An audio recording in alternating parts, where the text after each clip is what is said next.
Hello and very warm welcome to Dr. Ahmed's YouTube channel. We are going to talk about the first chapter of Moth by Moth and Hamid. As I have been already pointing out in different videos about this novel, that it is going to talk about the young generation in Lahore, how much they are capable and how they are wasting themselves. And this waste is becoming only because of the differences between the elite class living styles and the lower class and middle class living style, sufferings of the people, depiction of Americanization in Lahore, everything like that is going on in these chapters of this novel. So today is going to be the first chapter, first section as well.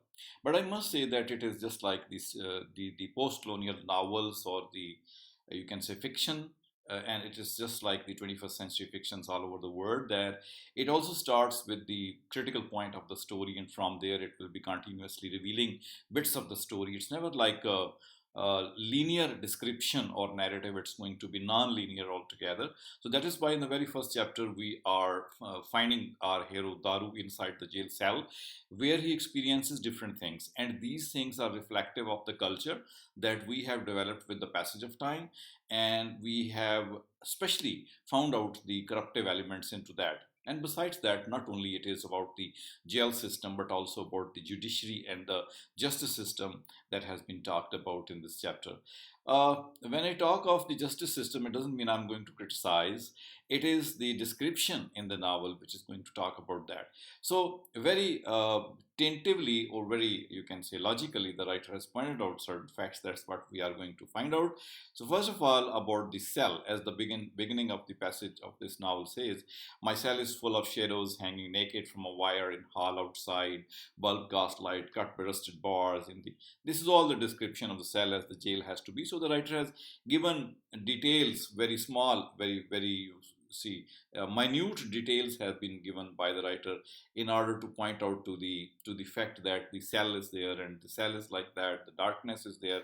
Similarly, the writer goes on talking about these things like it's a cage, and there is the presence of other people as well, and these people are going to be very smelly people. Of course, it's not air conditioned situation where there may be something.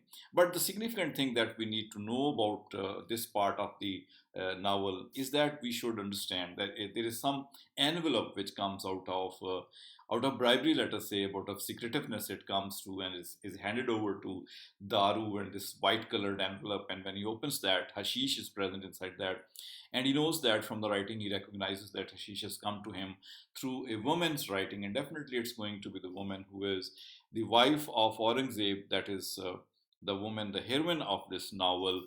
She is being pointed out here. So in that way, the very opening chapter begins with something which is not that good about the things which are happening inside the text of all that. He is inside the jail, and the same would be the case with chapter 2, which is titled as Judgment. And this chapter 2 of section 1 is again talking about something. How does Murad Badshah, who is the crime committing person with Daru, and how Aurangzeb comes there, how Mumtaz comes inside that. Some of the characteristics have been described. For example, about Murad Badshah, it is told that he is remorselessly large, staggeringly, stutteringly eloquent. So these are three qualities because of which Murad Badshah is counted. That is a partner of the crime. He is very large built and is not able to walk steadily and is not able to speak steadily. So these three characteristics of that Murad Badshah, the rickshaw driver inside the novel, has been talked about. He is the friend of Daru, and that has been very useful in his days when he is unemployed, when he is in difficult situations. Same is the case with Aurangzeb. Three characteristics, rather four characteristics of Aurangzeb are described. That is the best friend. He is righteously treacherous.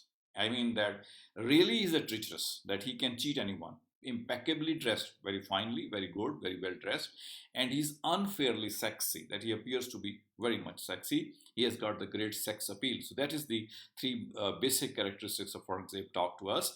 And then again, there is Mumtaz, his wife, and she is radiant, she's moth burning, she's wife, she's mother, she's lover. So all these characteristics of these three characters have been told to us in chapter 2 in order to introduce us to these characters.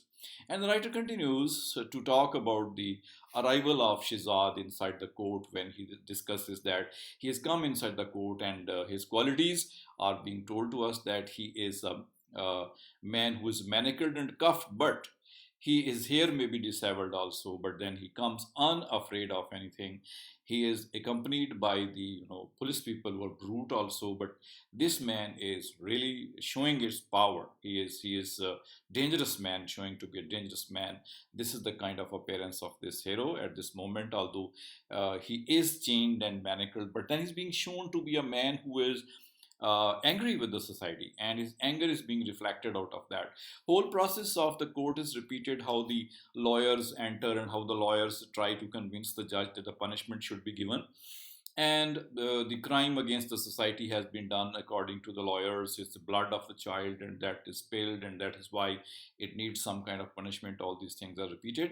And excellent thing is that again and again the word "milord" has been used in the chapter. The word "milord" many times has been used. Perhaps it goes to reflect to the ancientness, Britishness of the judging system, of the judges, how they are addressed, and the authority which they claim. All these things have been talked about, and ultimately chapter ends because of the end of the decision which has been given. The writer also talks about the hammer, the small hammer which is used by the judge in order to make the people silent, in order to show his authority, and therefore all these things are there. So in the beginning of the novel, we have 3-4 points that why Daru is inside the jail, and why Daru is brought in the court, and who is Murad Badshah? What's the type of crime? That is little hint is given here that the crime is committed of killing of a boy, and that's why he's there. The relationship of Mumtaz and Daru is also indicated. How Aurangzeb is there, how can attract the woman, and how woman is beautiful, how she can attract, and how she's going to be a moth burning woman. So all these things combined together in order to let us know what is going to happen in the novel in the next coming story. And then what is the system like, the police system and the jail system and the court system, what is it like? All these things have been talked about to let us know that these are the topics, these are the subjects on which the things will be talked about. So students, here we stop for this day to have, because we have gained the introductory session here, introductory things have been told to us by the writer that this is going to be the story. So from here, from the point of jail, we will be given the background history, that what had happened actually, because of which everything was happening in that way. So far, I'm going to stop here in this video. We shall be talking about the next coming chapters in next coming videos. So far, keep happy, keep loving, and enjoy this video.